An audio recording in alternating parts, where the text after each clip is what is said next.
following agenda items. Number one, we'll call the meeting to order. It is 8:30. To prayer. Director Jones, will you please lead us in prayer? Heavenly Father, we thank you for today. We thank you for the privilege to live in this wonderful city and pray that you would guide now our deliberations and considerations of how we use the resources you've granted to us. We ask these things in the name of your Son. Amen. Amen. Thank you. Number three, public comment. Issues or items that are not on the agenda may be raised by the public at this time. Citizens should speak from the podium, begin by stating their name, and limit remarks to less than 3 minutes. Board members may request that a discussed item be placed on a future agenda. The board takes public comment on all regular agenda items during the discussion of those items. Do we have any public comment?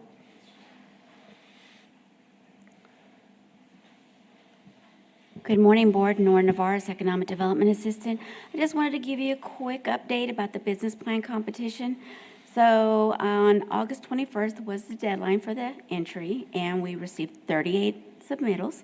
And we've already gone to the second phase, which is actually notifying those that were selected to proceed to second phase, and we selected 6. So it's rolling. So we'll keep you busy. We'll keep you updated. Okay. Cool. All right. Awesome. Thank you. Thank you. All right. Anybody else? If not, I'd like to take this opportunity to welcome our new latest director, Director Carlos Rodriguez. Welcome to the Coastal DC Board. Thank you. Glad to be here. Yeah, look forward to your service. Number 4, consent agenda. A, consider approving the necessary corporation disbursement. B, consider approving both the regular meeting and workshop meetings of minutes of July 26, 2023. And C, consider approving the July 2023 financials. Do we have a motion? I make motion. Okay, do we have a second? Second. Okay. We have a first by Director Gomez, second by Director Spano. Any discussion? Not all those in favor say aye. Aye. Aye. Any opposed? Okay, motion carries. 5, regular agenda. A, Chamber of Commerce Economic Development Mid-Year Update and 2022 Look Back presentation by Michael Looney.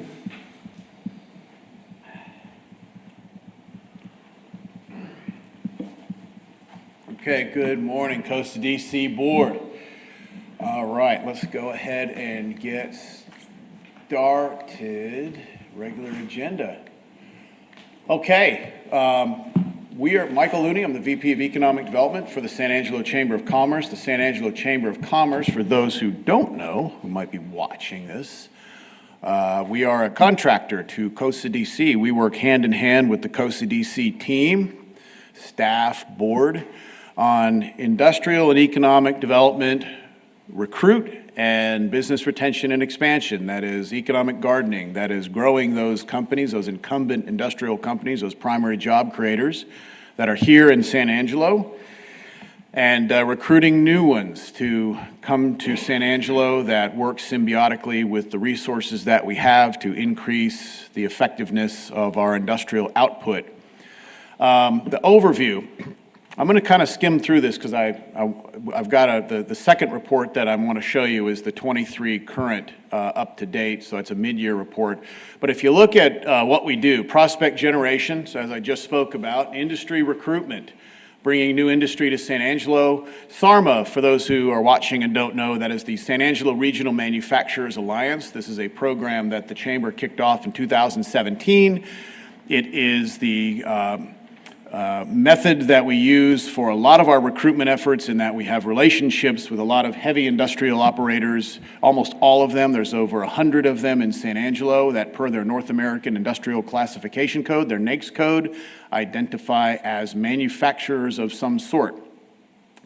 That makes them primary job creators, meaning the jobs and the economic yields that they produce act as a platform for the rest of the economy, mainly the services and retail sector of the economy. So you have both retail sector, which is circulating dollars throughout the local economy, and then you have your manufacturers, which are bringing in raw materials, manufacturing finished goods, sending them out well beyond the borders of the Concho Valley, and those fresh dollars, that fresh capital is being injected into our economy. And then industrial career promotion and training. This is a nod to those companies that we have visited on our BRE efforts, business retention and expansion efforts, that have impressed upon us that the most important tool that we can pull out of our collective toolbox to help them is job creation, job training, promotion of available jobs, and an interlink between Angelo State University, Howard College, and SAISD to groom students for employment within companies in San Angelo. The 22 economic impact, sales output compensation tallied on an annual basis at just under $29 million, so $28,758,000. That's comprised of 3 closed projects that created 55 direct jobs.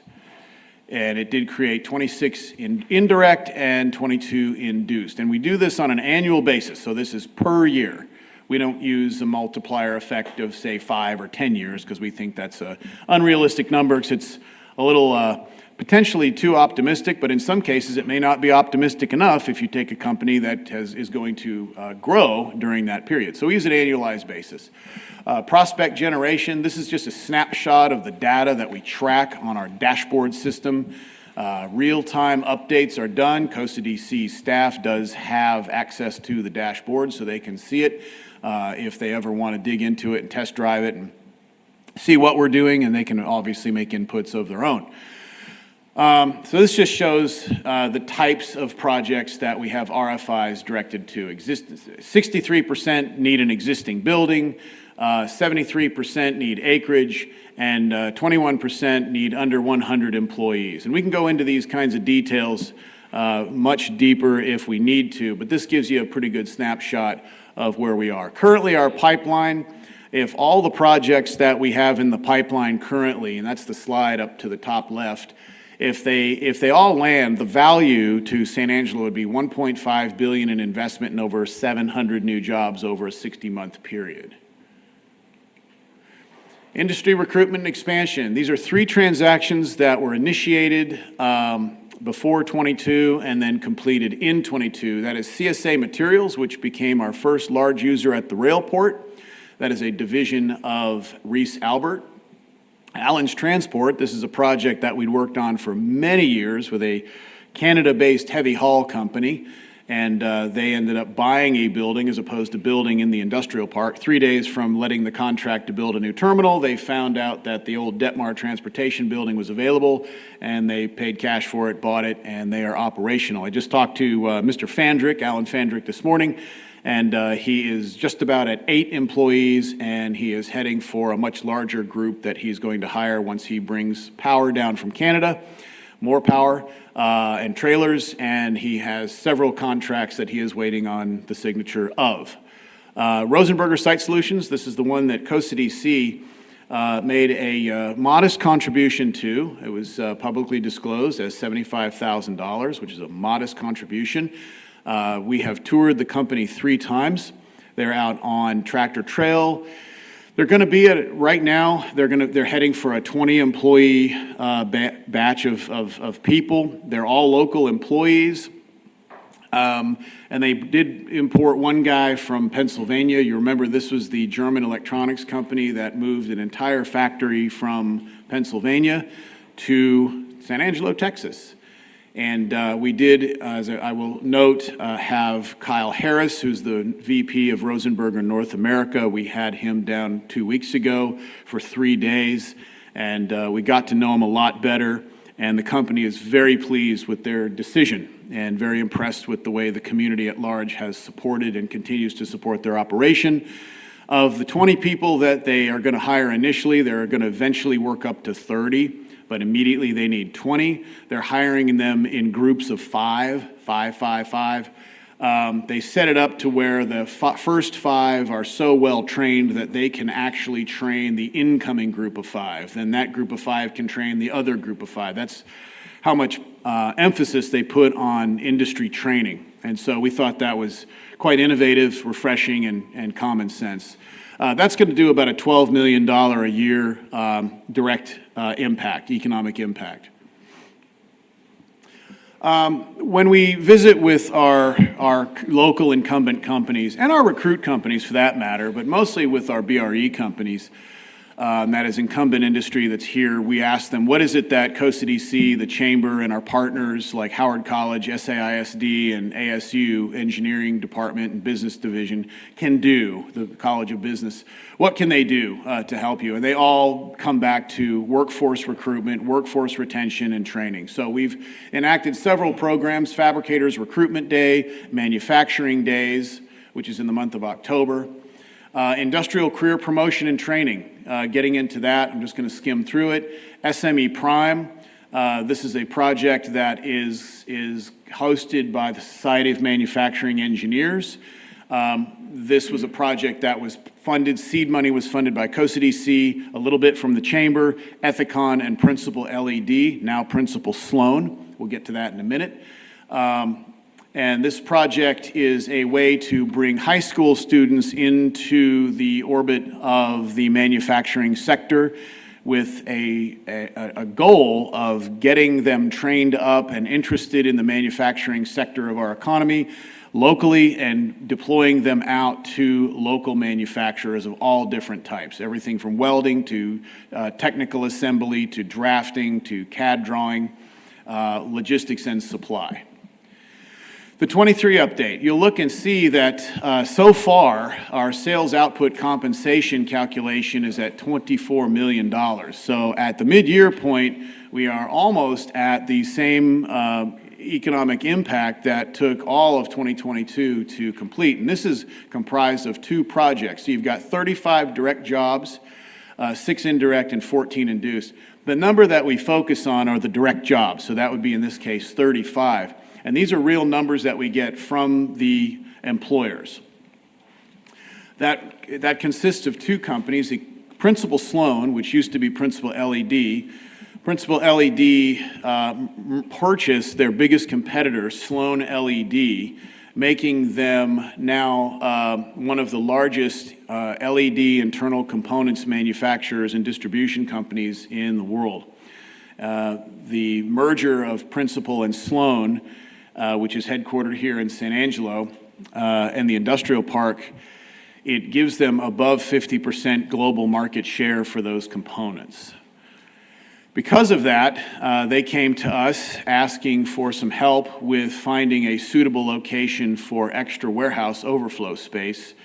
We ended up pointing them in the direction and helping to guide the initial negotiations with the owner of the former Ethicon Endo Center space in the Chaparral Industrial Park, which is 90,000 square feet. But there's a component of approximately 25,000 square feet that Principal Sloan ended up doing a long-term lease on. It's an off-market property, but they did a long-term lease on, and they're going to move their R&D division into that. Equipment Share is a company that we started working with in 2021. They are based out of Tennessee. They are a heavy industrial equipment rental cooperative, and a very sharp company. We were very impressed with them. They came to us seeking some potential assistance from Costa DC or the county. We began to work on that. They went quiet for a little while, which they told us they would do. They had to finish up closing a large transaction in McAllen, Texas. They came back, and they ended up just moving forward very quickly without any public-private assistance. This is a company that ended up purchasing the old AEP building on 19th Street. So it took that building that had been out of service when AEP left it 5 years ago. We had a lot of activity on that building, but just could never find the right fit. And so they purchased that building. They have title to it. They own it. It's a good use. What we like about that use is that their business will be very viable here. We did put together a study for them showing other heavy equipment rental companies in the area. They said that doesn't bother them whatsoever. They know that they can be competitive, and they've basically rebuilt the building. And if you're to look at the interior of it, it's essentially a brand new building. So we're really pleased with that investment that they've made in San Angelo. And then Angelo Solar, Walt, Mike, and I toured the Angelo Solar project. This is not a Costa DC direct project, but it is a county project that is a 1,200-acre, 200-megawatt solar power array. It is in the Grape Creek Independent School District. It is just to the west of the of 2288, near the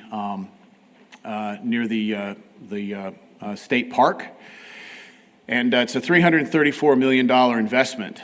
So at peak, they have 425 employees. Once the array is operational, it'll be down to 2 employees. So it's obviously a very highly automated way of developing a $334 million investment literally in our backyard. And that is a taxable asset that is on a 40-year contract. So we were pleased to keep you all informed on what kind of projects we're also doing in the county, because we also contract with Tom Green County, acting effectively as their economic development department. If there's any questions, I'm glad to answer them at this time. Thank you, Michael. Any questions from the board? That was 6 pages, Max. Huh? That's good. Yeah, I'm telling you, man. All right. I also wanted to add, if I might, I brought a little show and tell here for those who weren't aware. Last month, the Chamber and our partners were awarded the Texas Economic Development Council Workforce Excellence Award, which we went to Dallas to receive. And this is, again, an award that we were very pleased to receive on behalf of our community. And the submission highlighted the relationship between the Chamber, Co-City, the county, Howard College, SAISD, and Angelo State. We bundled it all together in our submission. And we were told anecdotally that that was a very strong submission. And during the conference, we were approached by several economic development officers who wanted to know a lot more about how we did it, why we did it, and understand kind of the grassroots level of investment.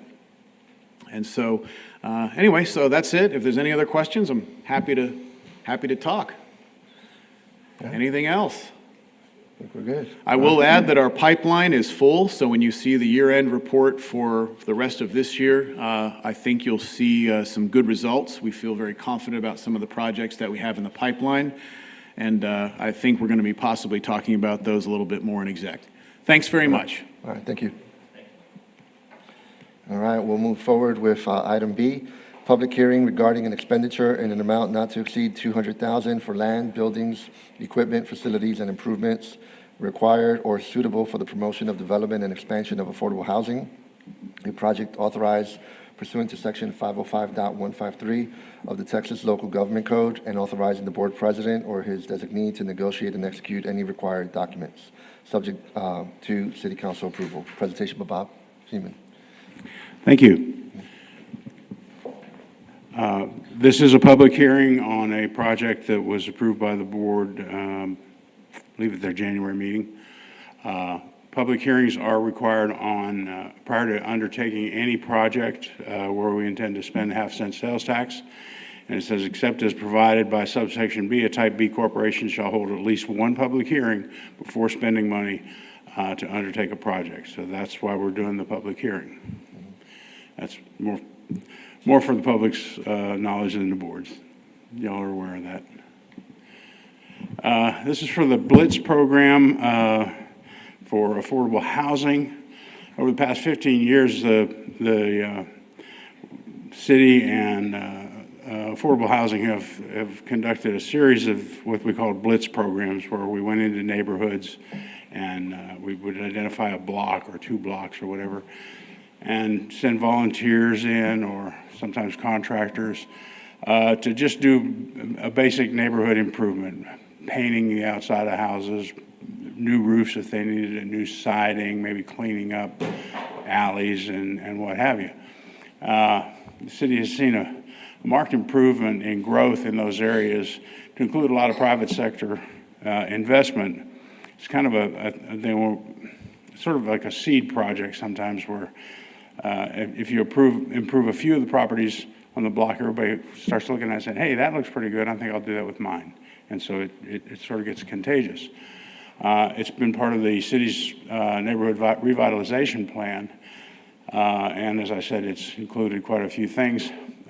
Funding for it has been through the Affordable Housing Program, through Costa DC funds, and also through Community Development Block Grants, which are federal funds.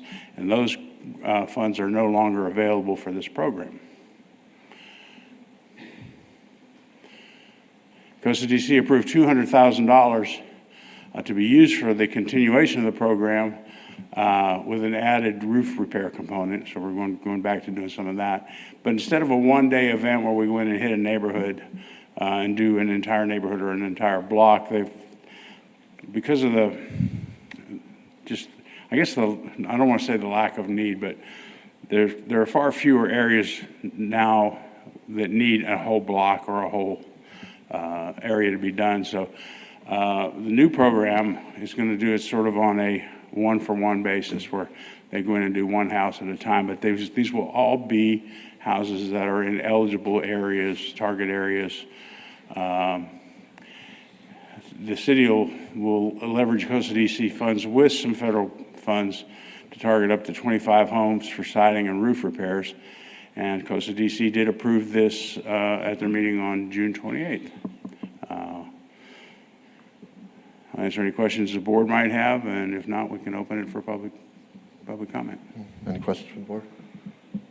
No? And just as a reminder, just for myself, because it's been a few months, this is not any new money. This is money that was already in the budget. We're just reallocating it towards this project.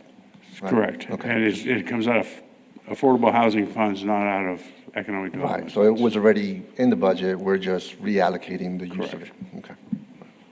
Okay. Well, if there's no questions, we'll open it up to public comment. It is 8:52. Do we have any public comment? Seeing none, we will close it for public comment. Cool. Anything else we need to do on that, Brandon, or we're good? Okay. So we'll move on to C. Thank you, Bob. Thank you. Okay.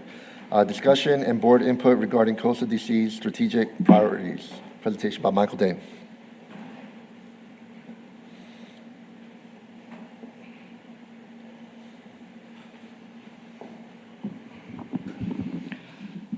Good morning, Michael Dane, Interim Economic Development Director and Assistant City Manager. We've had a couple of conversations about strategic priorities. Our attempt today is to begin to firm that up and move us along in a discussion about where we focus our efforts.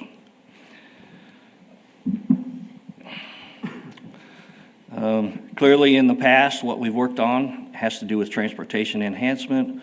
As far as planes go, work at the airport, we have the Skyline Aviation Hangar project in process. Bob, I think they've received their permit for demolition. They've received their demolition permit, and yesterday I received all the architectural and civil plans for the building, so they are moving ahead. Our commitment on that one is $3 million, up to $3 million. Non-potable water supply study is in progress. Recall that as advocates for development at the airport, we want to make sure that there's adequate water supply for fire suppression systems. And so we have, in cooperation with the city, engaged an engineering firm to study that very thing. The cost of that was $83,000 and change, plus some travel and incidentals, so roughly $90,000. And I think we're expecting to receive those results in September sometime. Yeah, we received a preliminary report. They had some things they had to go back and look into. So we're looking to see the final report about the 15th of September. Okay. And that may, if we have more questions at that time, that may turn into another milestone. We may ask them to go back for more. That's correct. ASU pilot training. We've talked about that, and that is on the agenda later today. We'll talk more about that. The ask from ASU is up to $2 million, and we'll talk more about that later on. Trains, San Angelo Rail Park. Oh, I've got notes here. I'm supposed to be watching my notes. We prepared for you, Michael. We have approximately $542,000 in that as it is at this time. We are in the process, we submitted a proposal to the city for acquisition of city land, which is immediately east of the rail park. And we hope that there is a cooperative solution associated with the opportunity to expand that rail park. And as far as costs, we don't have an idea right now, but I anticipate that some cooperative agreement can be reached on that also.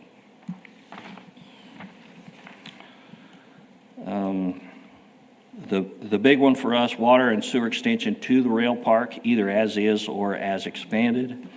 The current estimates for that, which actually are a few months old at this point, approximately $9.5 million associated with our, or the owner's, what would be traditionally the owner's burden associated with extending those utilities.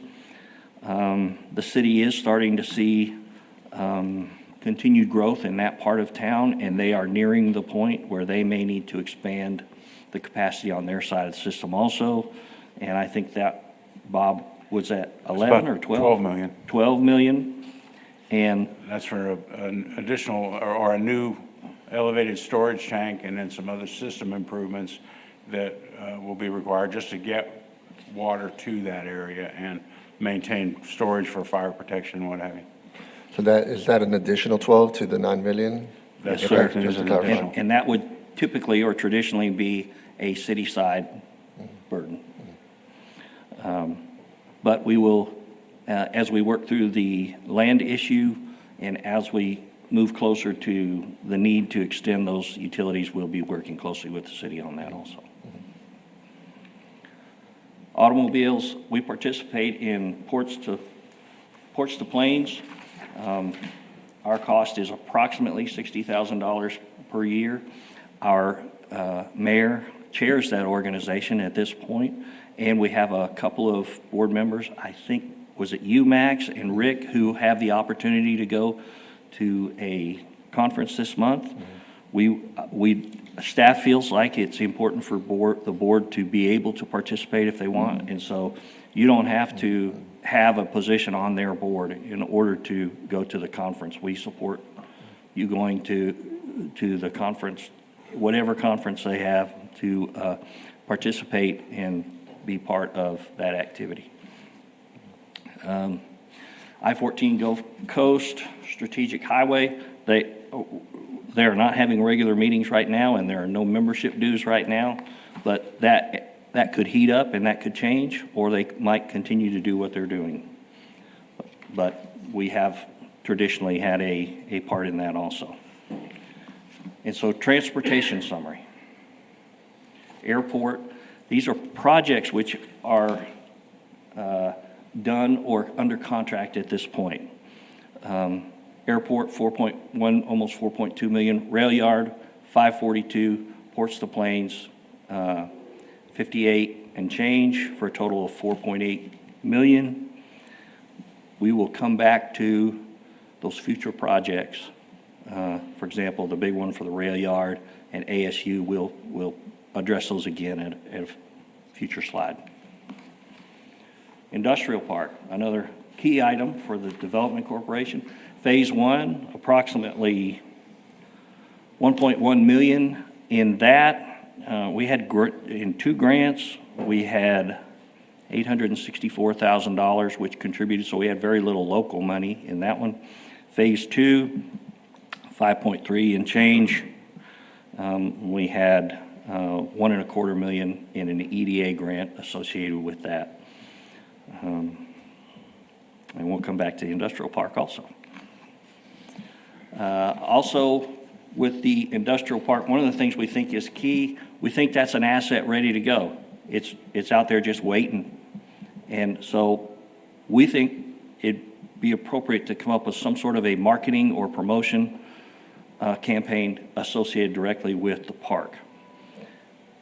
We're not real estate guys or commercial real estate folks, so we're going to need advice on that. Is that appropriate or not? But we think it's a key asset that's ready, and we need people to know about it. So I think we want the board's advice about what we do there. And we think that's key for the next year also. Mike, just going back to the previous slide on the industrial park, the 6 million. So that number there, is that what we're in it for? Or is Yes. that what we've spent? That's kinda- gross cost. So for example, on phase one, to the extent that we had 864,000 in grant revenue, you could say we've got 225 approximately in local money in that phase in total. And for phase two, if we've got 5.3 and change, and we had grant money of 1.25, then we're into that for about 4.1 million in local money. So then when we sell off those properties and they're invested and companies come in, that revenue comes off of that, or is that just a separate, like this is what we've spent on it? This is the gross. Right. What we have left, phase one is already into Right. positive ground. We're already, Right. we already have kinda where I profit was on that. going, yeah. Phase two, we're still working on that. Phase two was more expensive, and we haven't sold as much of it, so we're still working on that. Right. But for us, we believe it's a key asset, ready to go. Bob, I think you've already sold. Yeah, we've sold 9 acres. That'll bring in about 400,000. We haven't closed the property yet. We have a signed contract, and I was just dealing with Development Services yesterday. They have submitted the subdivision plat. They want to plat the property first before they close on it. So they've got their survey done. They've submitted their plat. It's an administrative approval of the plat, so that will be done fairly quickly. And it'll get us about 400,000 in revenue. Those numbers are a little, they look a little staggering, and I'm going to do this from memory, but I think we're about $2.5 million ahead on phase one right now. And if we sold everything in phase two at the current rate of 45,000 an acre, we would see another $1.5 million to $2 million in, that would be then available to reinvest in the park. So the money that, if you will, the money that from the sales in phase one went into the development of phase two. Right. So we're playing with the house money, so to speak. Correct. Okay. And we may want to review all of that as if we were to jump into some sort of a campaign to promote that park, we may want to review all that before we do that, and make sure that what we're charging is consistent with what we think is appropriate for the current market. Yeah. Oh, and that rate has gone up because a few years ago, weren't we selling that for about 25,000 an acre, I think? It was 25,000 an acre for 5 acres and above, 29,000 Right. for less than 5 acres. We bumped that to 45,000, and that's just based on costs incurred to date. Another one of the things we want to look at as part of the marketing is we may want to get another appraisal done. And in the past, we've been our own worst enemy on appraisals because when they do the comps, we're the comps. So whatever we're selling for is what the comparables are. Right. We may want to broaden that a little bit and look at a new appraisal, but we'll get into that one. And we may not want the differential anymore. We may want one price per acre for phase one and phase two. I don't know. Yeah. We needed real estate advice. Yeah, well, no, and I think it's good, and I think it's good for the public to know that, we are adjusting to the market, and obviously we've increased prices as we've invested more money. So we're doing, I feel, our due diligence, so appreciate that. All right. Marketing. Business development. Obviously, one of our priorities is to stimulate the recruiting and growth of local businesses. So we handle business recruitment and BREP through our contract with the chamber. And we have an updated scope of services that was recently approved I'd like to work with them. They have a sophisticated internal reporting system. I'd like to take a look at what they do and have them provide for us some sort of a dashboard, kind of a routine report associated with business recruitment and a separate one for Brett, just so that it's easy to review, see what kind of activities going on, and to take advantage of items they're already doing. We don't want to recreate the wheel. They've got internal mechanisms for tracking that. We want to take advantage of those, and we want to support that. One of the things we have kicked around is the idea that we would promote Brett and make sure that and have a campaign to support that program. I'd like to hear what their thoughts are on that also. And we're coming up on that annual cycle. Recall that I think in October, they are required to present to us a strategic plan for what they plan to do. They gave us something here recently, so it's not going to be too tough to update that. But I think in October, we'll want to hear again what their plan is and if there is a need to partner on any kind of promotion or anything like that. Business plan competition. The current budget is about $80,000, but during the budget talks, we talked about upping that number. And we said we would come back and revisit that. And so we can do that at some point also. And then the BRC partnership. We have budgeted approximately $150,000 to operate the BRC. The concept of one-stop shop was critical at one point, and we still think it's valid. We still think that the BRC adds value. I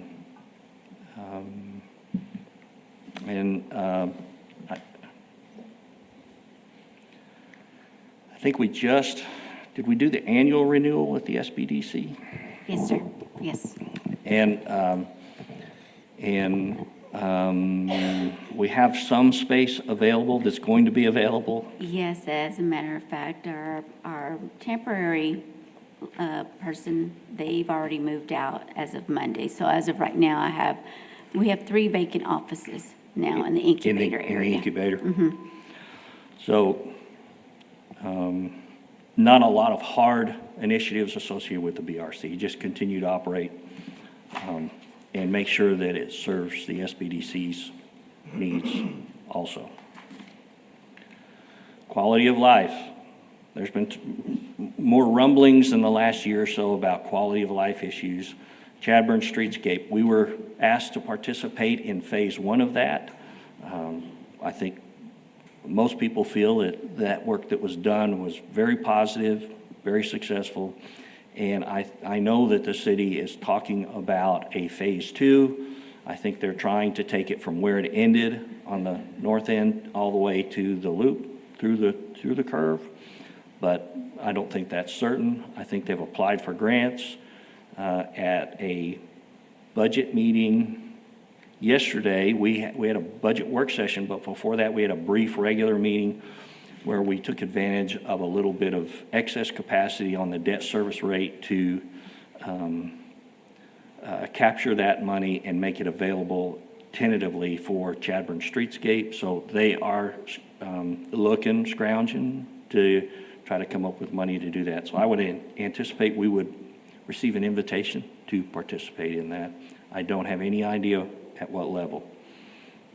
Riverbank stabilization.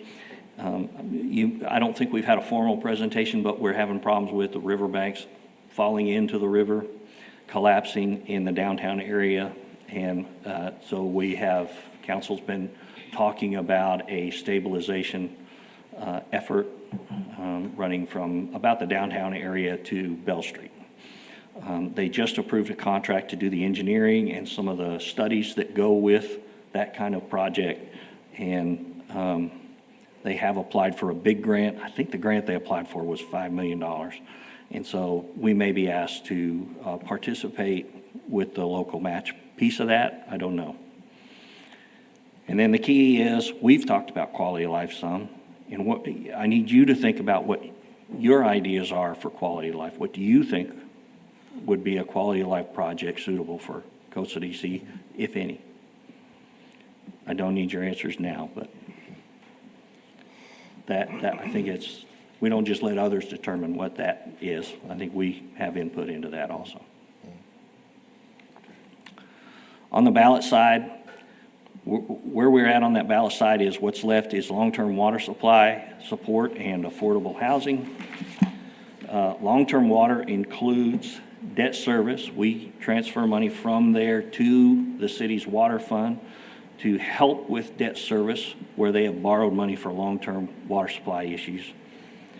We reimburse the city for its costs associated with participation in the West Texas Water Partnership, and we're paying the annual contract amounts for the Fort Stockton water contract.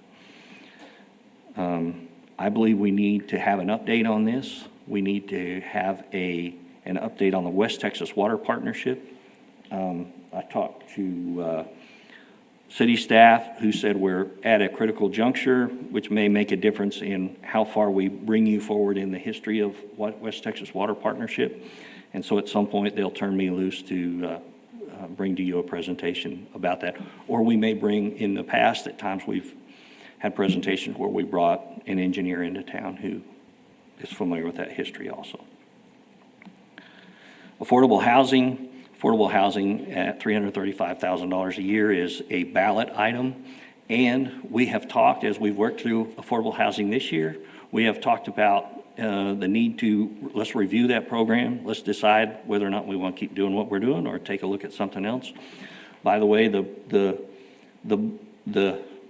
non-blitz that we just had the public hearing on is an opportunity for us to take a look at another way to do some of that work. And so we want to kind of watch that as we talk and consider where we think we're going to get the best bang for the buck going forward on that. So on our radar, a reminder, rail park utilities, $9.5 million. That's an estimate. There is a piece of that for $5.5 million, which I think was a sewer lift station, which came straight out of a city bid at another location, I think near Bentwood, for a lift station. And so Bob updated his estimate based on what we saw there. And of course, $12 million on the city side. Somebody would have to tell us whether theirs is necessary in order for ours to happen. That would be a decision they'd have to make. Rail park expansion. We don't have an idea. While we hope for a small price tag or a pay-as-you-go kind of a price tag, we don't have an idea on that. ASU pilot training is $2 million ask, and we'll visit that later on in the agenda. Also on our radar, we again think we ought to come up with a strategy for marketing the industrial park. A question about the Chadburn Streetscape project and bank stabilization projects. To give you an idea where we're at on money, on the ballot side, there's approximately $8 million that's unassigned, and it would be available for, in this case, long-term water supply. And we'll talk more about that sometime. Economic development. That's where most of these projects could be funded from. So if the current number is 5.8, and we have 9.5 plus rail park expansion plus 2 million plus marketing plus Chadburn Streetscape plus bank stabilization, you can see we very quickly eat up that 5.8. And so identifying priorities, I think, is important. Yes, sir. So that number 5.8, that's unspent funds from prior fiscal years plus our expected revenue for current fiscal year? Yes, sir. I think that is the correct way to phrase that. And so that, to me, leads into another important point. We would not, if we approved all of these projects today, we would not have to write the checks today. And so finance is working on those cash flow projections so that we could make a determination about what we could reasonably commit to at any period in time. Yes, sir. I believe that 5.8 million does not include the 250,000 that was allocated for the Tech Tower. For the That's right. technology tower. I knew it was 250,000, I forgot what it was for. That project was, we didn't have a signed agreement on that at the time that we did this. We now have a signed agreement with them. So closer to 5.6. I'm sorry, go ahead. Yeah, so just in terms of straight expected revenue coming in for the fiscal year, on the economic development side, what's that rough number? Tina, know? We're looking at it, just one sec. Budgeted at 2.9 million in revenue, On the economic development side? coming a little over that. And we expect to exceed that. Thank you. So, and just to that point, I kind of just thought that was going through my mind. So go, if you could go back a couple of slides, I'll tell you when to stop. Just another one. One more? Yeah, all right. So this is go back to the ballot side. All right, no, sorry, two more forward. We're going forward or Forward, back? we'll move forward for a second. All right, right here, okay. So this ballot side, to your point, Dr. Jones, comprises 72% of our budget. You're And right. that annual That's budget correct. has averaged historically about $10 million. So we have, that we collect on the half-cent sales tax, right? So this is for the public and kind of for the board. But, so 72% of our budget, almost $7 million annually, goes towards these two items right here. Obviously, affordable housing is $335,000 out of that $7 million budget. So we are heavily invested in long-term water, right, Yes, as a sir. corporation. That's correct. If you go back, now I want to count, just for because I lost count, how many slides there were before. So that's 1, keep going, 2, 3, no, wait, are we going the right way? From the beginning. Go all the way to the beginning, to where we were at that ballot slide. I want to see how many slides we had before that, is what I'm trying to get to.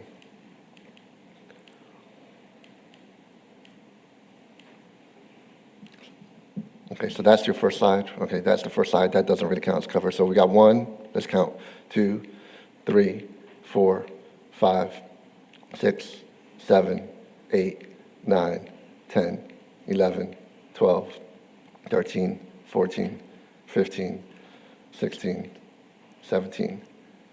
17 slides to cover the 28% of the budget that we're using.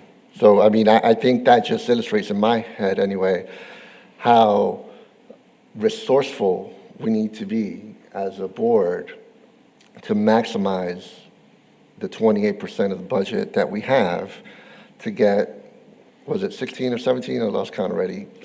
17 slides worth of stuff that we're involved in that I think sometimes as a board, because we meet monthly and we tackle projects as they come up, we're focused on, the scope of that month, and I think sometimes we lose sight of, when we take a step back, all of these projects that we're involved in.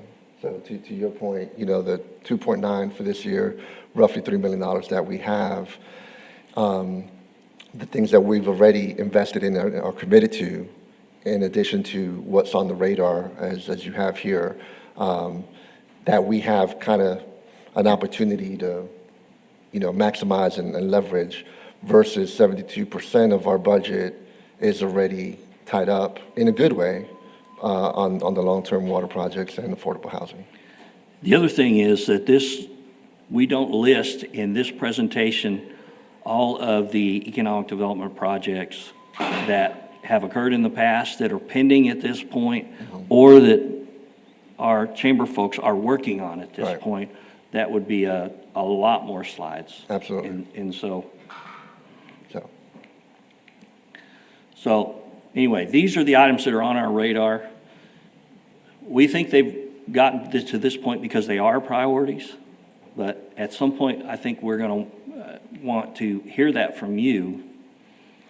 But you're right, resourcefulness is the key. We actually function from an economic development perspective, financially function, like a much smaller city because of the restrictions in the ballot. And so we do have to be resourceful. Administrative matters, while they're not strategic priorities, we think they're important, and we need to set some goals internally about some of these items. Comprehensive policy review, we want to look at all the policies, make sure that they're up to date. That really should be something that every organization does periodically, is review the policies, make sure they're current, and update the date on them, last reviewed. I think we need a policy for the policies. We'll put that under review. Yeah. The city services agreement, we've had some talk about that, and so we would like to take a look at that. Chamber of Commerce agreement, we got a fresh approval on the agreement, so that's not a burning issue, but we really want that to move forward smoothly. And really, for me, we want to take a look at that in that we want that dashboard reporting so we can quickly and succinctly look and see what they've been up to, and that what they're working on is consistent with our priorities. And then corporate bylaws. So I'm not sure how much that would get through in 1 year, but I think we ought to look at it. So at this point, that's kind of where we went, but we want to open the discussion. No rules. We're kind of counting on you to bring ideas. Even the new folks that serve on multiple boards, if you've got great ideas, we'd love to hear them. And we can talk about that today. We can leave you to go chew on that for a month and come back, whatever you prefer. We're not required to take any action today. Any comments, questions from the board? Yeah, so over the last year, we've had a subcommittee that's kind of been able to drill down into some of these documents and policies. So I felt, as I participated in that, I felt like that was a fruitful way to move forward and to identify some issues to bring back to the full board. Who do we have on that subcommittee currently? I think Ruben was on there, and he's gone, and I think John Barrio was on there. He's gone. Do we want to say that the new tenants for those chairs inherited the liabilities of their predecessors? Well, I think Max and I were on it, so I don't know who the third. No, I wasn't on that. You weren't on it? No, not on that Max. committee, no. Oh, that's right. Just me. Yeah. So I need help. You're the subcommittee at this point. So. We're here to serve you. Stephen replaced John, right? And then Carlos replaced, Carlos and Rick. Well, there we go. There's a committee. unless Steve? any one of y'all have any interest? I'll be in trouble for saying it. Steve came out of the city, so he's familiar with our stuff, and he could do that work too. And I And think you're a that- policy person, So, so we got a good group, so whatever y'all want. yeah. Well, we could, we don't have to decide right now, but I That's think right. we could, discuss it, and then decide who wants to be there, obviously, and move forward. But I completely agree with Director Jones that I think, having the committee review that and all the policies and so forth, and coming up with a game plan of a timeline to review those policies on an ongoing, basis for the future, so we stay ahead of it and we're not, being reactive, but we're being proactive in those reviews and keeping up with, the market and times and so forth, so. One of the keys is this slide was meant to show what we had done in transportation in those three different areas. If ASU and the rail utilities moves forward, that 4.7 will move up by 11 million. And so we will be very transportation heavy, appropriately so, if that's our priority. And but instead of the airport being far and away the largest area, if both those move forward, the rail yard will be far and away the largest. Will double what the airport. So with that in mind, we'll keep moving ahead, and we'll try to tune this up as we can't do it all at once, so we'll try to focus and develop an action plan. And then at some point, if you have further guidance, we'll adjust our action plan accordingly. Okay. Well, I think, yeah, at the least, we definitely want to have this as a future agenda item, maybe in the fourth quarter, October, November, or something like that as a follow-up. and make sure that at the minimum, we have that committee in place and, with some direction and guidance on how to move forward. And I think probably before year end, want to take another look at these strategic priorities as we, enter the next year and come up with our game plan for 2024. Sounds good. Thank All you. right. Thank you, Michael. All right, we'll move on to item D. Consider approving a resolution authorizing a project under chapters 501 and 505 of the Texas Local Government Code to utilize sales and use tax funds in an amount not to exceed $2 million to partially fund construction of a flight training facility by Angelo State University, subject to City Council approval, and authorizing the Board President to negotiate and execute all necessary documents. Presentation by Michael Dane. Let me jump in here, Max. Brandon recommends that I recuse myself from this conversation, so Okay. I won't participate. Okay. Okay, thank you. Okay, this is a project we've talked a little bit about on the previous slides. Now we'll get into it in a little bit more detail. It's the Angelo State University proposed pilot training facility out at the airport. It's going to be located just north of the Skyline hangar on about 3 acres. ASU does have that land under lease now, and they are moving forward with design of the project. This is a rough floor plan. It's not easy to see, but it's about a 15,000 square foot building all told, and they're estimating that it's going to cost about $6 million. The program, and we've got Dr. Topliff here from ASU that's sort of ramrodding this. My numbers may be a little out of date, so I'll go through the presentation and then ask him to come up and he can update any numbers that I may have not quite right.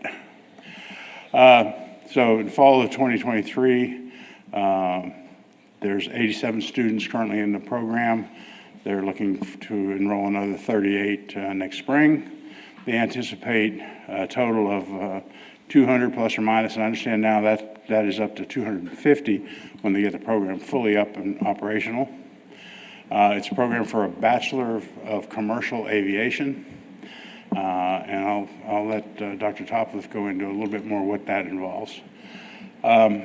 Classroom and simulator training for flight certificate through the certified flight instructor and instrument instructor. And they take these students from basically no experience whatsoever all the way through an instructor pilot certification.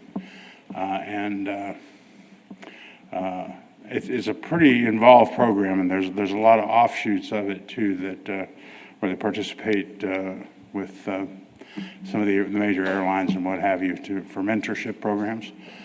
Skyline Aviation provides the aircraft for this, so the aircraft are owned by a tax-paying entity, not by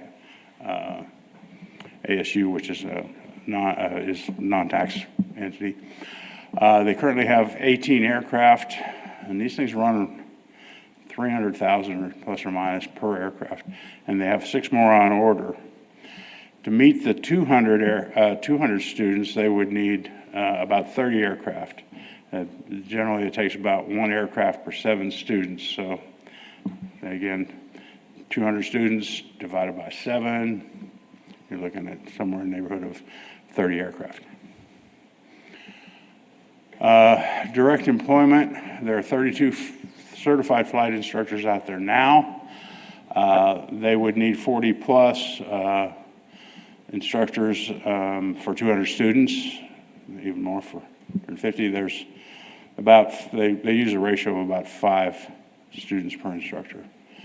The facility needs, as I said, is the 3-acre airport property, which they now have under lease, 15,000 square foot building. The anticipated cost at the time we did this was $6 million. I believe it's up to about $6.2 million now. And out of that, they had $2 million that they were anticipating from an EDA grant. And I'm not sure if the application has been submitted yet or not. ASU was going to provide $2 million, and then they were asking $2 million from Costa DC.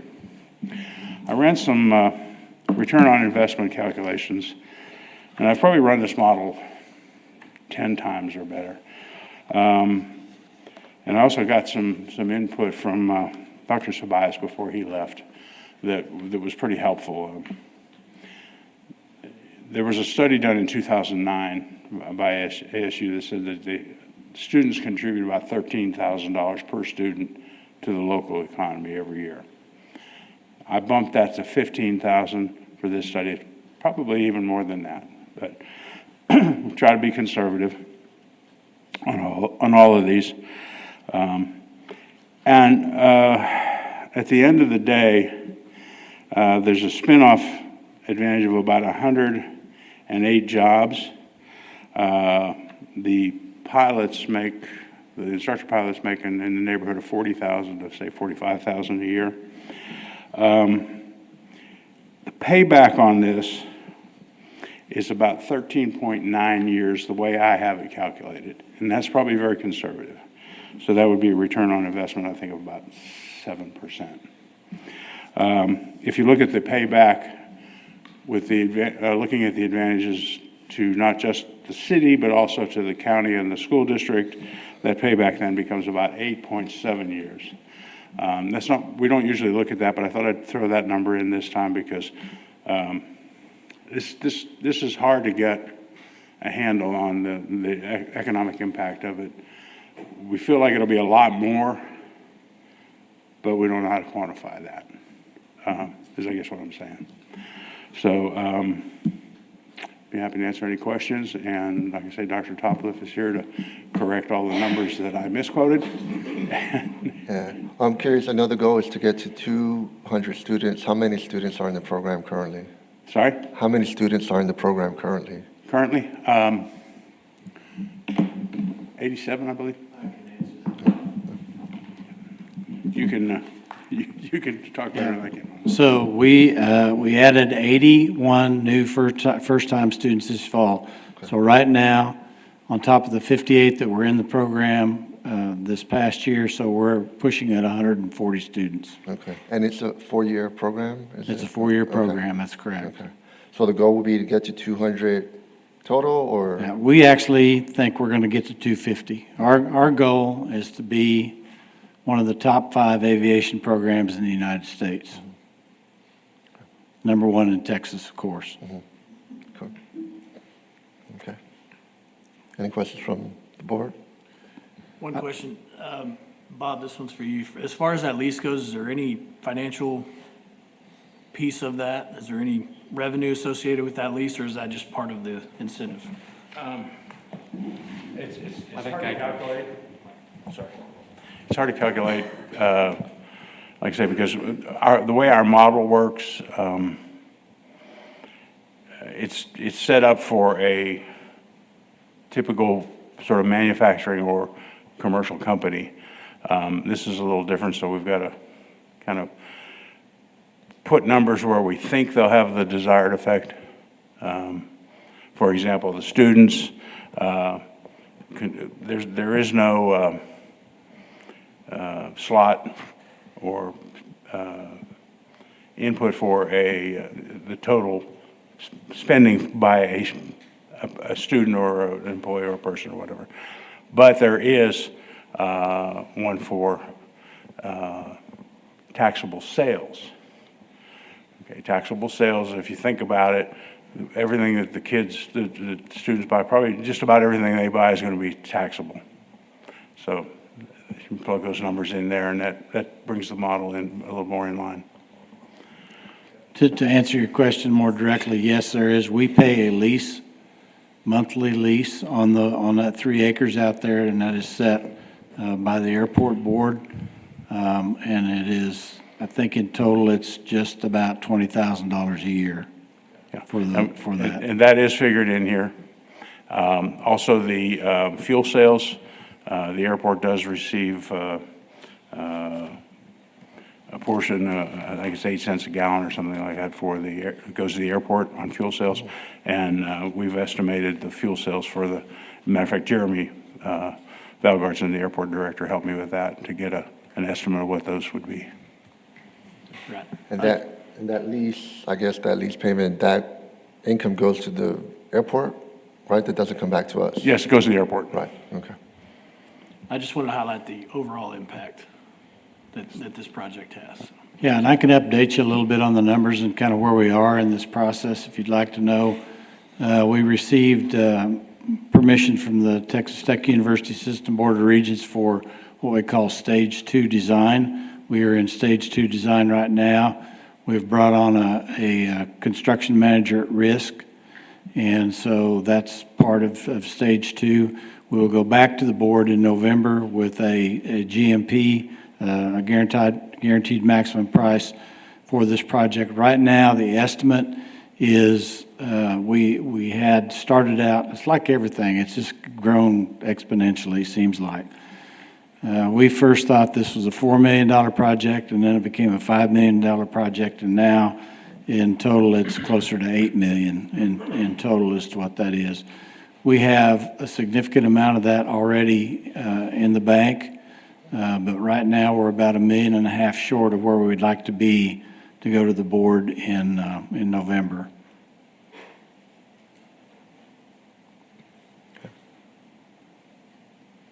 Any other questions? So at this point, what on the agenda is, would be approving a resolution to move forward with that, Brandon? Is that Yeah, a correct? resolution to approve the project, Right. and then have a next public time we hearing. come out and have the public hearing. Public and- hearing. Okay. Well, any comments from the board? I think it's a great program. I'm in favor of it. My hesitation, obviously, would be just going over what's on the radar and what we have in the account. Overextending our budget when we only have, $5.5 million. So if we approve the two, that's going to take a big chunk out and limit all the other things we want to do. So that's my only point of hesitation. I'm all for the program. I think it's great. I think it's great for the community, great for the university, great for the students. That would be my hesitation. I'm inclined, and I'm open, obviously, to discussion, from the board, with you sharing that, you're about $1.5 million short. I'd be more inclined to, approve either that or even say, hey, maybe we'll give you $1 million or commit to $1 million at this point. And again, I'm just kind of spitballing and thinking out loud for discussion purposes, but inclined to maybe say, hey, we'll commit to $1 million, and then as the project goes on and revenues come in and so forth, we'd be open to doing that to, support what we can. But I'm open to feedback and comments from the board, because obviously going all in on this then limits other things that, we have on the radar. Max, to that point, it's important for them to know what's coming in order to project Right. what they need to do and funds that they need to raise. If we handcuff them, to a certain extent and not give them the full idea of what we're going to approve, then I think that's tough. I mean, I'm in full support, and I respect what you're saying, but I think we need to really think about that, to be all in and let them know what's coming their way. Certainly, we understand budget restrictions. We have those on the campus as well, as you might well know. So we understand those, and we'd be appreciative of any help that we can get. So we understand where you are, but we are kind of in a time crunch on this. We would like to, if we go to the December board and with a GMP, the November board with the GMP, we expect to turn dirt sometime in December with completion of this project. Originally, we wanted to complete it by August, but I think that's probably, with construction materials difficult to get, it's probably going to push it to to December of 24, maybe January 25. And Jeremy, I can't help but notice you kind of in the background there. Do you have any comments or feedback one way or the other? Absolutely. Jeremy Valgartson, the San Angelo Airport Director. Thank you for the opportunity. First, I want to thank you guys for supporting the airport. I like that the airport's got the highest dollar amount up there. I like to keep it that way. For this program particularly, we ran the numbers, and with the lease revenue plus the fuel flowage, we get 8.5 cents per gallon of fuel sold. For over a year period, we're going to get about $22,000 a year directly to the airport budget. It was very little amount, right? Very little impact financially. But the big impact from this program is they're going to increase operations by about 38,000 operations per year, based off some environmental projections we got from them. What that does for me is that lets me go back to the FAA, and it helps us compete for more discretionary grant money. It's going to put us higher than Abilene and some of the other airports similar to our size, because the FAA gives that discretionary based off number of operations. An operation is a takeoff and a landing. So when the Diamond's doing all their touch and goes, we log a tremendous amount of operations. We've already started the conversation with the FAA for a parallel runway, just because of the increased operations with the university. So it would be an indirect benefit from having the program here. We could have an additional runway, a bigger runway, where we can start enticing more business. So that's kind of how we look at it from a development program. The university is going to help us compete for more opportunity and more potential.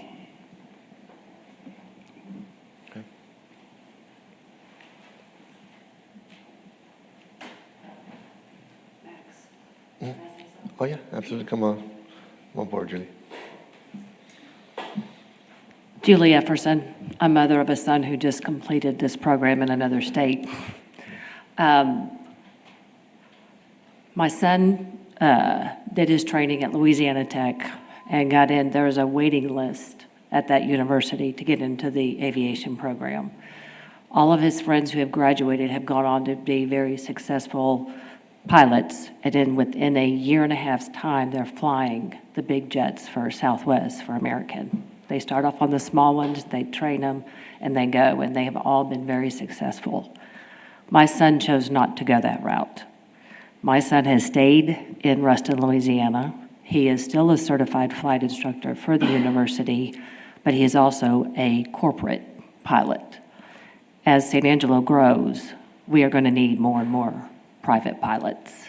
So I do think anything we invest in this program, the city will see it back, plus there will be plenty of the students that stay here and fly for the people who can do that. Net jets or even personal stuff. Just wanted to give you my 2 cents. Thanks. Thank you. And again, I think it's a great program. I'm in total support, just trying to be a good steward of our finances. Actually, with that, talking about finances, Tina, if you don't mind, I'd like to get your kind of input on the impact of approving $2 million. And I think what Michael Dane alluded to earlier with cash flow and projections. I don't know if you've had a chance to look at those already. We are working on cash flow projections right now, but yeah, Michael's right. You know, when he said that what you approved today doesn't mean that we necessarily write a check today. And so we can look a little closer at that as well. But yeah, I mean, we have right now earmarked in the current budget, the $3 million, for example, for the Skyline project. Mm-hmm. Well, that's been earmarked for quite a while. And so based on the board's direction or philosophy, we could look at, you know, looking at those agreements a little more closely and kind of pushing out those payments in our cash flow projections as well. And so we could bring that back at another meeting as well and kind of go through that too. Okay. And then, you know, from a financial perspective, that money that is unassigned, in addition to the money that is assigned, like that money earmarked for Skyline, mm-hmm. From reviewing the financials, has been doing pretty well in the way that they're invested, right? So we are yielding a good amount of interest income has been performing exceptionally well this year. Yeah. Where are we at year to date? Do you know roughly? Jonathan, do you have the financials?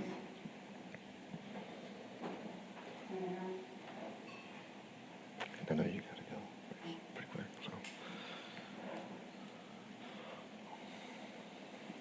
So we budgeted $54,000 for interest on investments this year, and so far year to date we've seen $194,000. All right, so we're so up. it's performing well. What's that? That's just on the, 400%, yeah. and that's just on the economic development side, Okay. so. And that's year to date. So we budgeted 54 and we're up 194? So 4 times? Yep. So, and then on the ballot side, we budgeted 30,000 and we're at 219. Okay. And that's year to date, or is that through like June, Year to July? date as of July. July, okay. So then if we continue on that trajectory, then it's a good opportunity. We might end up, 350, 400,000 in interest income. Yeah, overall, it looks like this month on the ED side, interest was 30,000, so August, September, maybe another 60. I mean, give or take, depending on how the market does and everything, but. Yeah. So that gives me a little bit of peace, knowing that, we can maybe pay for some of that off the interest that we're earning on the money that's hasn't been assigned or hasn't been spent yet, in addition to that money, if we did approve it, not being spent tomorrow, but maybe, maybe at some point next year or something, so that we'll still have that opportunity to continue to earn interest on that money. Yeah, and we'll also exceed our budget for sales and use tax as well this year, so that'll help too. Probably $200,000 or $300,000 over on that, so. Okay.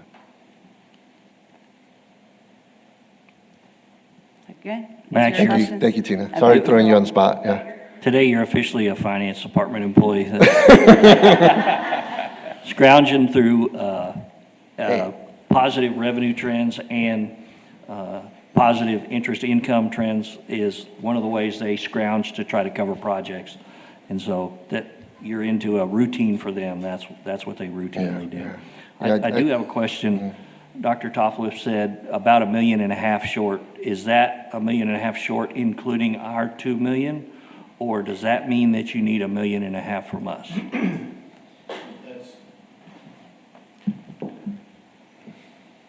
So the total project budget right now is about 7.4 million. So we have showed 6 here. We've got so it's kind of complex. But yeah, we're $1.5 million short of what we wanted to build. Including 2 million that. No, that does not include the 2 million that we're requesting from you. Wait, now. So yeah. So So if we approve the 2 million, you're ahead 500,000, or you're. well, what that would allow us to do would be to do some things in this project that we currently can't do. Okay. And we're not trying to build a Taj Mahal, but we do think it's really, really important that it be a facility that when we're recruiting students and people show up, that it looks the part of a number one program. And so that extra 500,000 would do that. But we can do this without that. Okay. Dr. Todd, can you remind me, you probably already said it, but your timeline, when you would need that disbursement? So we're in the design process right now. We have an estimate of the construction costs. And as I said, right now, that construction estimate's about $1.5 million more than what we have currently.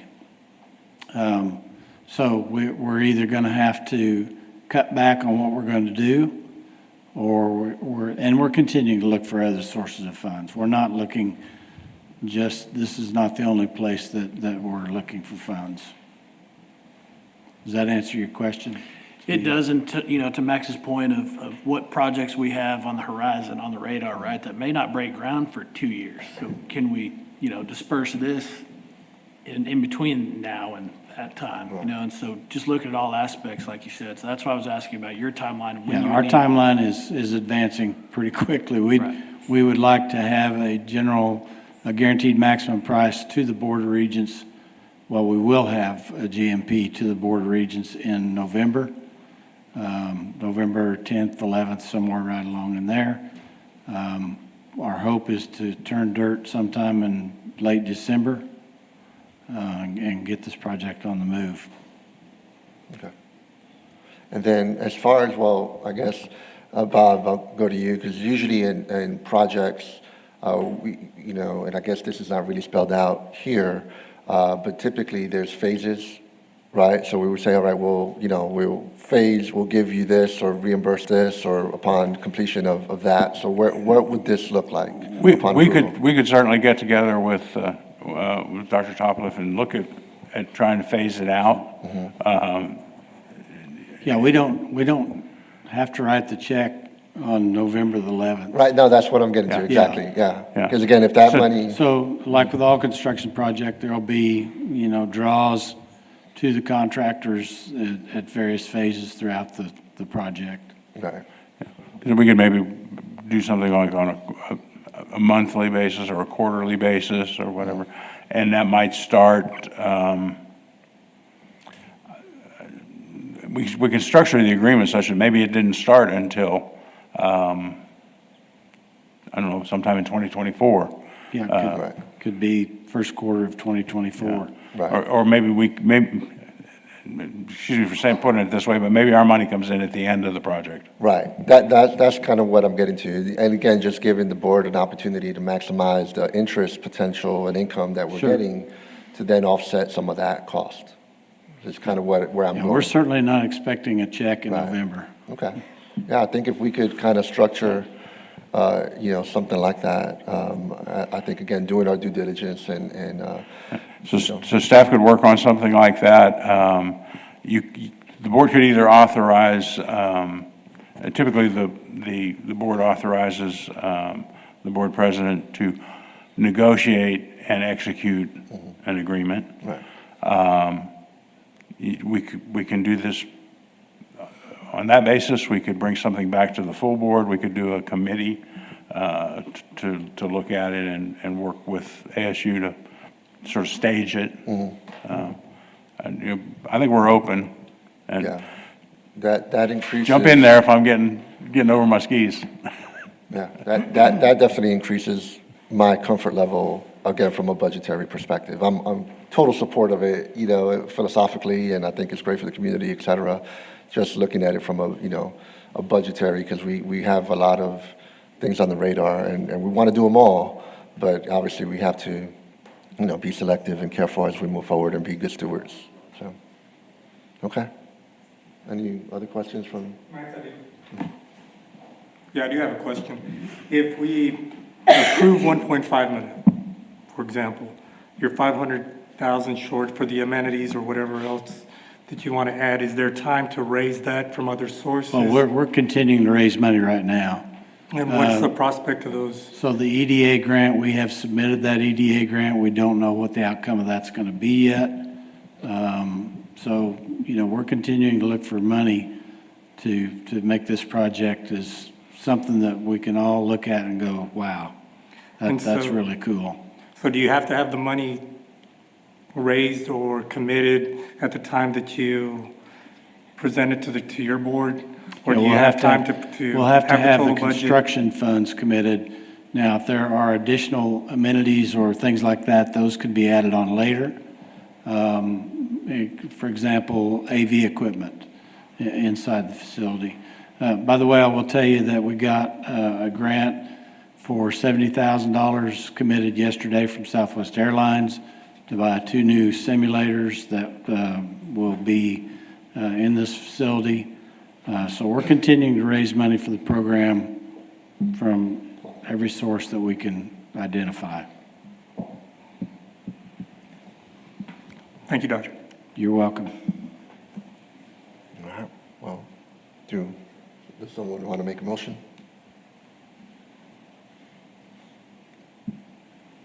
I'll make a motion for the 2 million.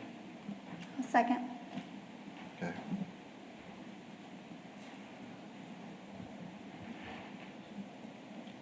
So we have first by Director Mahaffey, second by Director Gomez. Any discussion? All those. Is that going to be, if I can just get clarification, is that going to be for you to negotiate and execute? I mean, that's, Not to exceed 2 million?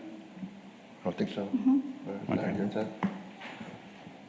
Right, if I need to word that exactly Okay. that way, yes. Okay, thank you. Okay. All right, so all those in favor, say aye. Aye. Aye. Aye. Aye. Any opposed? Me, nay. Okay. All right, well, then it passes 4-1. All right, thank you. Thank you. We appreciate the commitment of the city to this project, to ASU. I'll tell you also that Howard College is probably going to start an A&P program associated with this, airframe and power plant mechanics program. So this is going to benefit the entire community. Okay, all right, thank you. All right, we'll move on to item E, update regarding the Economic Development Director position and search process, presentation by Michael Dane.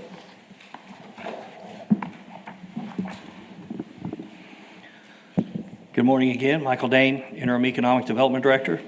This is an update on the search for a permanent Economic Development Director. At this point, we are contemplating pressing pause on that search. We're having difficulty finding candidates, and we need to make progress on initiatives we've just talked about. And so at this point, Daniel and I are having a discussion about pressing pause on that, moving ahead with the staff we have for now.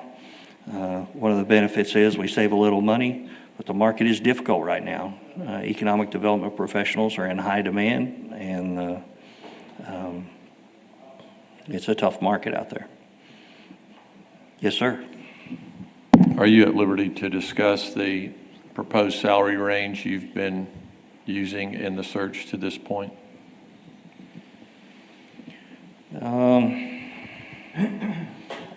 I am. I don't know specifically what they've promoted, but we've been talking about the a range in the $140,000 a year amount. And the recruitment firm that you've been using, have they felt like that was an adequate salary range to provide a strong pool of candidates?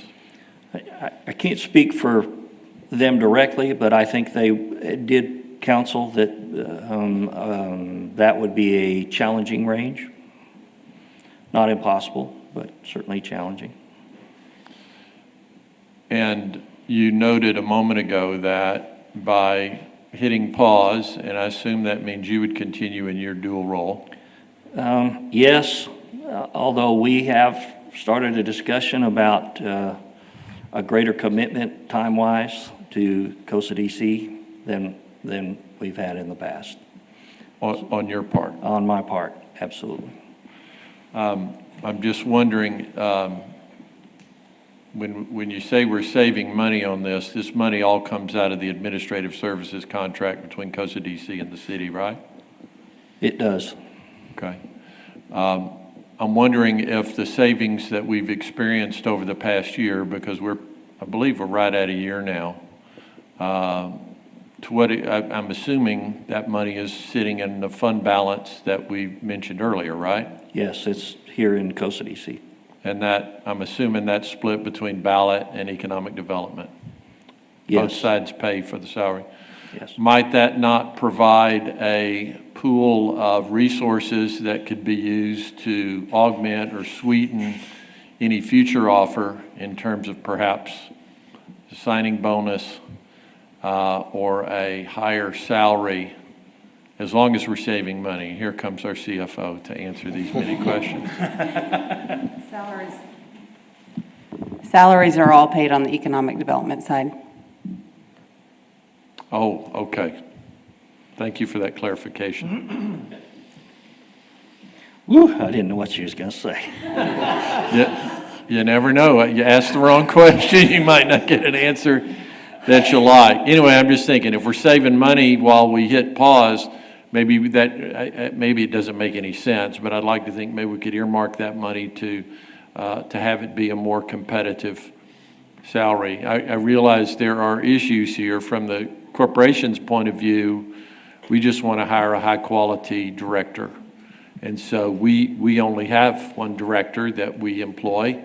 And so our concerns about that salary range vis-a-vis that of other directors in the city is not as great. I certainly understand from the city's point of view, there are a number of directors or executive directors. And so when you go up on the salary to hire one, then that has ripple effects throughout the organization. It does. We have the same thing at Angelo State. So I certainly understand that as a constraint. But from our point of view, from my point of view, at least anyway, I realize it's a burden on you, and you may be reallocating some of your time. But I would be hopeful that we could move forward on the search sooner rather than later.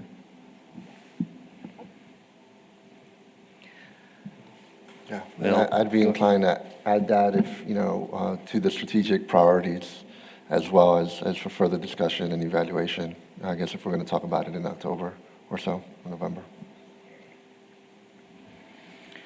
Michael, you're talking about the pause, the interim, more time commitment from you guys, from you, as well as the staff. I mean, that's going to put more of a burden on them as well, I would feel. They've been kind of pulling the rope to an extent over the last year.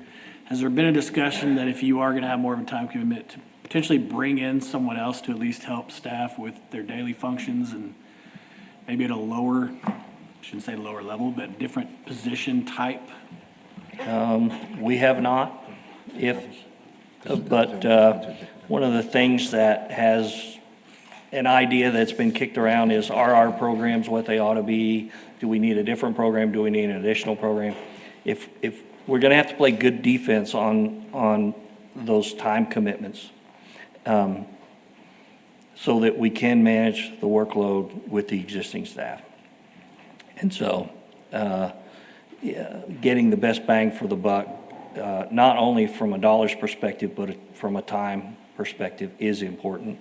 For example, on their own, Nora and the SBDC streamlined the business plan competition to get to the result with fewer steps involved.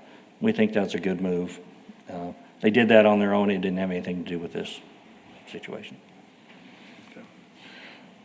I'm familiar, at least in higher education, that there are organizations that have a group of individuals, retired individuals, who are competent in various areas. And if an institution finds themselves needing an interim person for 6 months or a year, they can contact that organization and they will send them an interim person who already knows that job that can help them out while they press pause or step back to start the search a little bit later on. To your knowledge, is there anything similar in terms of city government where there's a pool of retired executives that make themselves available to come in and help for 6 months or to a year? There is on the city government side. There's a placement firm which tries to promote that capability, both from benefiting the city's perspective and providing that benefit to managers in transition. As far as that capability associated with economic development corporations, I don't know how much would be available there, but that would be something we would likely discuss with them. Well, since you wear two hats, it could be someone that picks up the slack on the assistant city manager side, allowing you to devote more of your resources to Costa DC. That's a good point. What I would say is that if this is going to be our path forward, I'd like sometime to have that candid conversation with you individually about what you think our needs are from this position and what are we not getting that you'd like to see, or what would you like to get that we haven't talked about before that you would really kind of had in mind to place on a new director. And so I'd very much like to have that conversation with you, because either way we need to work that into our expectations for this position. And so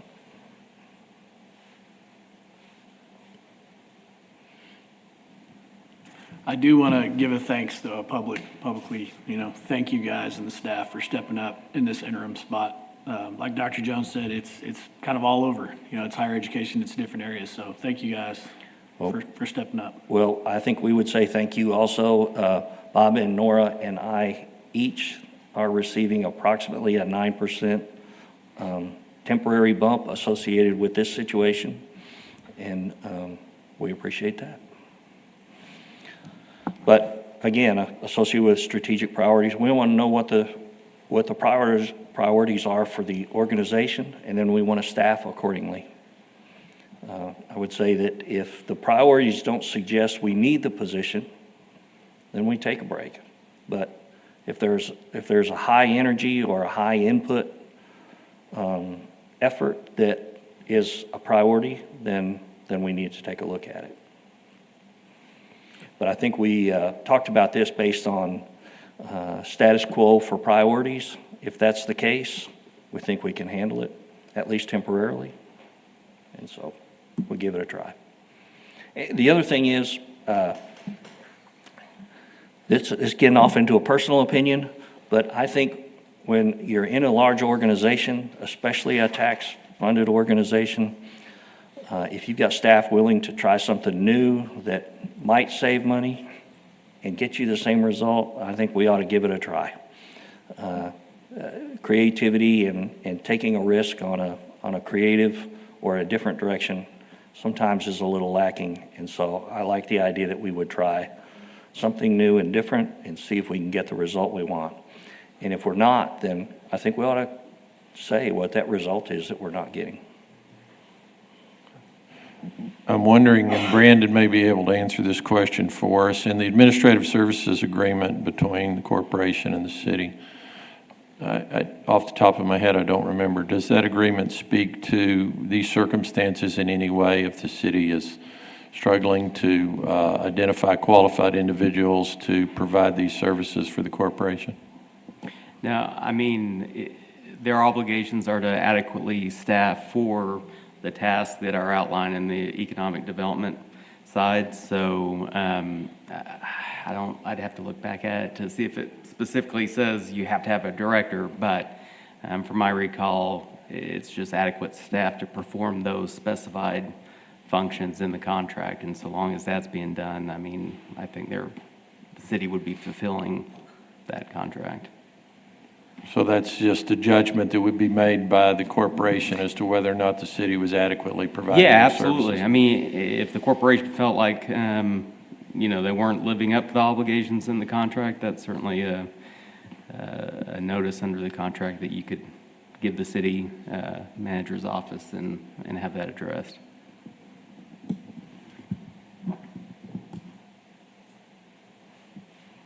All right, thank you. Thank you, Michael. All right, moving on to number 6, closed session. Executive session under the provision of Government Code Title 5, Open Government Ethics, Subtitle A, Open Government, Chapter 551, Open Meeting, Subchapter D. Exceptions to requirements that meetings be open under the following sections. A, Section 551.087, Business Prospect Negotiations regarding 1, Project Best, 2, Technology Tower, 3, Project Braided Main, 4, Project Reserve, 5, Project Scatter, 6, Project Aquatex. It is 10:08, and we will now move to closed session.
right, it is 10:42, and we are out of closed session. We'll move on to item 7, follow-up and administrative issues. A, consideration and possible actions of items discussed in closed session if needed, and there are none.